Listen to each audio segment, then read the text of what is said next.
Wato wannan satin na tauna wufa-wufai ne. Wannan wufa-wufan da ake ta magana a kansu. Wannan ya wuf da uwar wancan, wannan ya wuf da uwar wancan, wannan ya wuf da babar waccan. Ai, ina ga normal ko? Shi wannan lokacin yanayi ne, shi yanayin ne ya zo da haka. In ka samu ready made ya ma ya fi.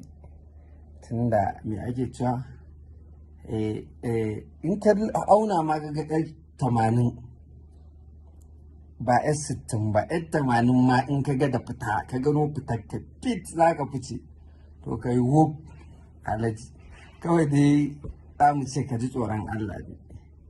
Yawwa dan 10 ma in ka aura in baka ji tsoron Allah ba zaman zai iya kin yiwuwa.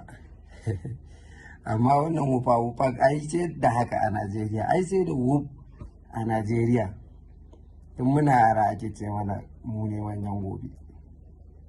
Amma ga yin sun ji daɗin mulki. Wallahi goben mu ta ki zuwa ai yanzu abba ba matsala Allah zai kawo ta. Allah ya gyara. Allah ya gyara. Allah ya sa kowa ya wuf da arzikinsa. Allah ya sa mu dace.